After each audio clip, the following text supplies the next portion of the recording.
आश्चर्यचकित है उस रूप को देखकर, मोहित हो गया। हाथ जोड़ लिए प्रभु के रूप को देख करके, स्वागत करने लगा प्रभु। स्वागतम ते नमस्तुभ्यं राम राम राम सीता राम राम राम सीता राम राम राम सीता राम राम राम सीता राम राम राम सीता राम राम राम सीता राम राम सीता राम राम राम सीता राम राम राम सीता राम राम राम सीता राम राम सीता राम राम राम सीता राम राम सीता राम राम राम सीता राम राम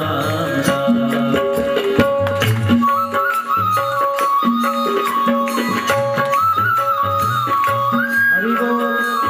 भाव के साथ प्रेम से तालियां बजाते सभी लोग कीर्तन करें। श्री राधे।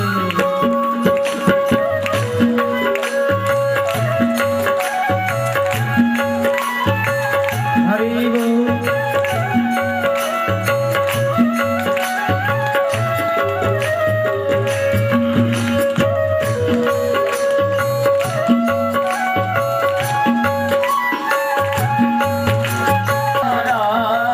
सीता राम राम राम सीता राम राम सीता राम राम राम सीता राम राम राम सीता राम राम राम सीता राम राम सीता राम राम राम सीता राम राम राम सीता राम राम राम सीता राम राम।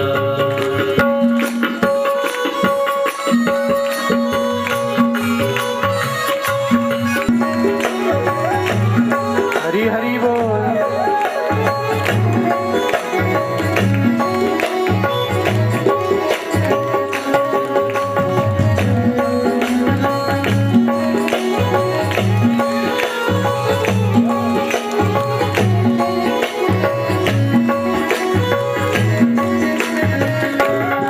सीता राम राम राम राजा राम राम राम सीता राम राम राम राजा राम राम राम सीता राम राम राम राजा राम राम राम राजा राम राम राम सीता राम राम राम राजा राम राम राम राजा राम राम राम सीता राम राम राम सीता राम राम राम।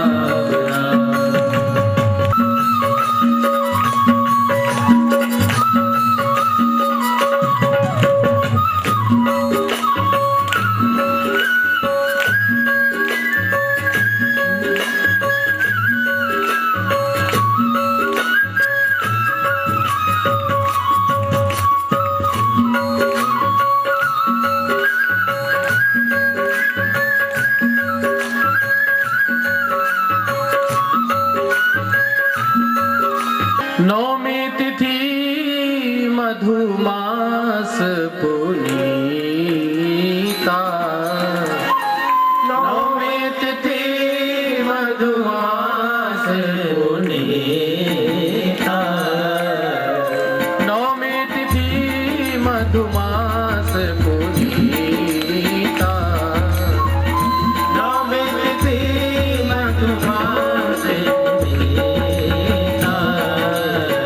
शुक्ल पक्ष अभिजित हरि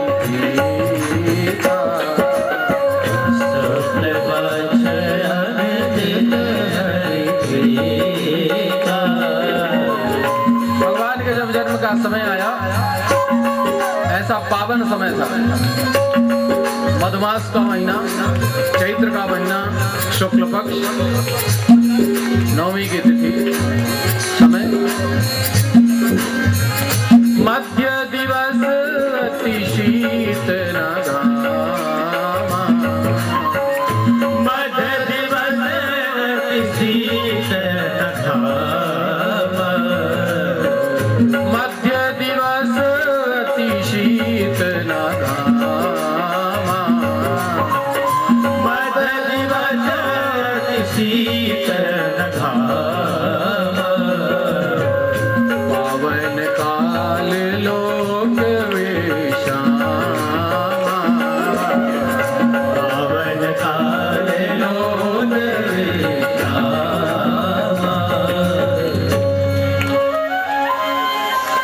पावन समय था जब प्रभु का प्रागट्य हुआ।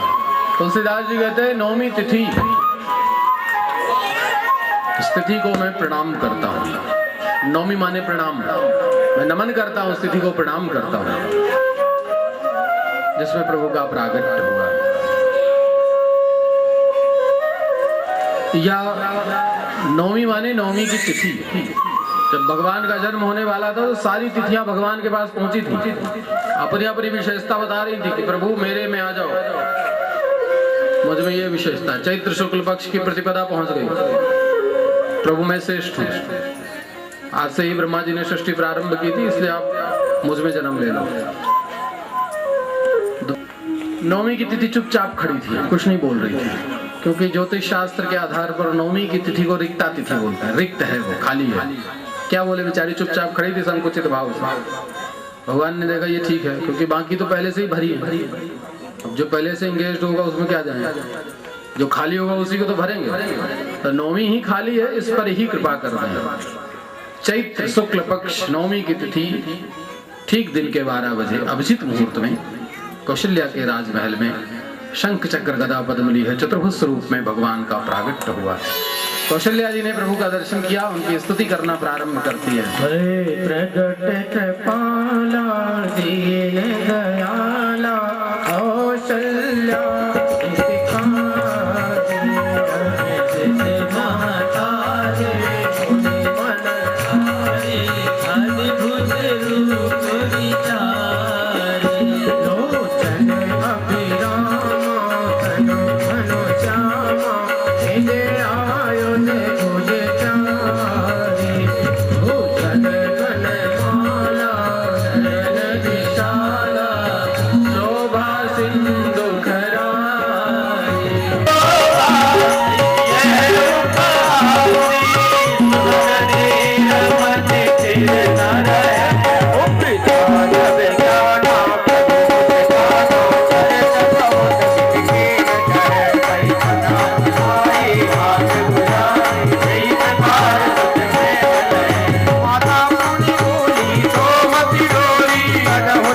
करते करते आखिरी में कह दिया, प्रभु ये रूप नहीं अच्छा लग रहा है, कीजिए शिशु लीला। बाल रूप में देखना चाहती हूँ आपको, बाल रूप में आइए। माता जी की आज्ञा का पालन कर लिया तुरंत। होई बालक स्वरूपा, छोटे से बाल रूप में कौशल्या की गोद में आ गए। अद्भुत आनंद की प्राप्ति। दशरथ को पता चला पुत्र हुआ है, भाग पड़े दर्शनों के लिए। रास्ते में सूचना मिल गई कि कैकेयी ने भी एक पुत्र को जन्म दिया। प्रसन्नता दोगुनी हो गई। दोनों पुत्रों का दर्शन करने के लिए भागते चले जा रहे थे, फिर सूचना मिल गई सुमित्रा ने दो पुत्रों को जन्म दिया। 4 पुत्रों का जन्म, 4 गुनी प्रसन्नता एक साथ अयोध्या में आ गई आज। अब सोचिए कि अयोध्या में जब 4 गुनी प्रसन्नता रही होगी, अयोध्या का दृश्य क्या रहा होगा। आइए उसी अयोध्या में चल करके उस दृश्य का दर्शन करते हैं। बधैया बाजे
कथा है। माता पिता के वचनों की रक्षा के लिए वनवास स्वीकार कर लिया। 11.5 वर्ष तक चित्रकूट में निवास किया। आगे दंडकारण्य को पवित्र करके पंचवटी में प्रवेश किया। माया की सीता का अपहरण हुआ। सीता की खोज में निकल पड़े। हनुमान सुग्रीव से मित्रता हो गई। समुद्र तट पर पहुंचे। समुद्र में सेतु का निर्माण किया। लंका में प्रवेश किया। रावण के साथ युद्ध में रावण को पराजित किया। रावण का वध करके सीता को लेकर वापस अयोध्या आए। राम राज्य की स्थापना हुई। सीता का निर्वसन हुआ। 2 पुत्रों का प्रागट्य लवकुश के रूप में। ऐसी छोटी सी राम कथा है तो बहुत विस्तृत, पर अब समय अभाव में केवल ऐसी छोटी सी राम कथा का हम दर्शन करते हैं। इस कथा को प्रणाम करेंगे। जय जय राम कथा, जय श्री राम कथा कथा, जय जय राम कथा, जय श्री राम कथा कथा, जय जय राम कथा, जय श्री राम कथा कथा, जय जय राम कथा, जय श्री राम कथा। जिसे श्रवण कर मिट जाती है, जिसे श्रवण कर मिट जाती है, जिसे श्रवण कर मिट जाती है, जिसे श्रवण कर मिट जाती है, जन्म जन्म की कथा। जय जय राम कथा, जय श्री राम कथा कथा, जय जय राम कथा, जय श्री राम कथा। जिसे श्रवण कर मिट जाती है, मिट जाती है, मिट जाती है, जिसे श्रवण कर मिट जाती है, श्रवण कर मिट जाती है, जिसे श्रवण कर मिट जाती है, जन्म जन्म की कथा। ओ जय जय राम कथा, जय श्री राम कथा, जय जय राम कथा, जय श्री राम कथा। जिसे श्रवण कर मिट जाती है, जय जय राम कथा, जय श्री राम कथा, जय श्री राम कथा, जय श्री राम कथा। यहाँ प्राकट हुआ। मुष्टिक चाणूर कंस जैसे असुरों का विनाश करने वाले भगवान श्री कृष्ण को प्रणाम करके नवम स्कंध की कथा का विश्राम करते हैं। और राम कथा सुनने में तो थोड़ा टाइम लग गया था। कृष्ण कथा देखिए कितनी छोटी सी है। जैसे एक श्लोक में, छोटे से श्लोक, वसुदेव सुतम देवम कंस चाणूर मर्दनम देवकी परमानंदम कृष्णम वंदे जगत। बस इतनी छोटी सी है ये, पर इस कथा का विस्तार है। परीक्षित जी इस कथा को विस्तार पूर्वक श्रवण करना चाहते हैं। नवम स्कंध की कथा का विश्राम करके आइए दशम स्कंध की कथा में प्रवेश करेंगे, जो श्रीमद् भागवत की प्रमुख कथा है। अभी तक भागवत नहीं सुन रहे थे, अभी तक तो भागवत कथा की भूमिका चल रही है। अभी तो केवल परिचय चल रहा था, भागवत का इंट्रोडक्शन है। 9 स्कंधों में भागवत का परिचय है बस। कथा तो प्रारंभ होती दशम स्कंध से। मृत्यु का कारण होगा, सारा प्रेम समाप्त हो गया। घोड़ों की लगाम छोड़ दी, देवकी के बाल पकड़ लिए, तलवार उठा करके मारने को तैयार हो गया। तो वसुदेव जी ने रोक दिया, क्या करते हो कंस, तुम्हारे गुण तो बड़े प्रशंसनीय हैं, तीनों लोगों में तुम्हारी ख्याति है, तुम बड़े वीर हो। अपनी बहन के विवाह के पर्व में बहन का वध करने के लिए उद्यत हो, सारी कीर्ति यश वैभव सब समाप्त हो जाएगा। इसका वध करना उचित नहीं है। फिर तुम्हें इससे क्या डर है? इसके पुत्रों से नुकसान है, मैं तुम्हें वचन देता हूं, इसके जो भी पुत्र होगा मैं तुम्हें ले जा करके दे दूंगा, जो इच्छा हो तो करना। वसुदेव जी सत्य बोलते हैं, ये बात कंस जानता था। कंस ने छोड़ दिया देवकी वसुदेव को।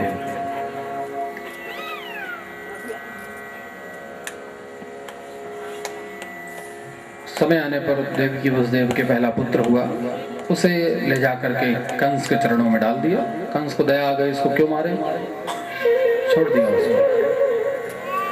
भगवान ने कहा है तो लीला बिगड़ रही, कंस को दया आ जाएगी तो लीला नहीं हो सकती। नारद जी को भेजा, क्यों छोड़ दिया उसको? बोले महाराज मुझे 8वें से नुकसान है, पहले को क्यों मारूं? दूसरे को मारा, तीसरे कम से 6 पुत्रों का वध कर दिया कंस ने। 7वां गर्भ हर्ष शोक विवर्धना, अनंत स्वयं भगवान शेष देवकी के गर्भ में प्रवेश कर गए। आनंद भी हुआ और दुखी भी हो गई। पहले आनंदित हुई, 7वां गर्भ आया, फिर दुखी हो गई, जैसे 6 मारे इसको भी मार दिया। भगवान ने सोचा अब दुख देना ठीक नहीं है, योग माया को आदेश किया 7वां गर्भ देवकी के उदर से निकाल करके रोहिणी के उदर में रख दो, वसुदेव की दूसरी पत्नी जो गोकुल में रहती है, और तुम चली जाओ यशोदा की गर्भ में, बाकी की लीला हम करेंगे। योग माया ने 7वां गर्भ निकाल करके रोहिणी के उदर में स्थापित कर दिया। स्वयं चली गई यशोदा के गर्भ में, देवकी का उदर शून्य हो गया, 8वें की तैयारी हो गई। 8वां गर्भ स्वयं प्रकाश स्वरूप चैतन्य प्रकृति से परे परमात्मा उसके गर्भ में प्रविष्ट हो गए। सारे कारागार में प्रकाश हो गया, देवकी के चेहरे पर अद्भुत तेज दिखाई देने लगा। समझ गया कंस भगवान आ गए, पहरेदारी बढ़ा दी, बोले जैसे ही जन्म हो सूचना देना, जन्म होते ही मारूंगा। भगवान गर्भ में आए, देवताओं को बड़ा आनंद हुआ, प्रभु आए हैं गर्भ में। पहली बार तो भगवान गर्भ में आए हैं, तो देवताओं ने सोचा चलो स्तुति कर लें चल कर। तालियां बजाने के लिए दोनों हाथ ऊपर उठाने पड़े। एक बार प्रेम से दोनों हाथों को ऊपर उठा करके प्रार्थना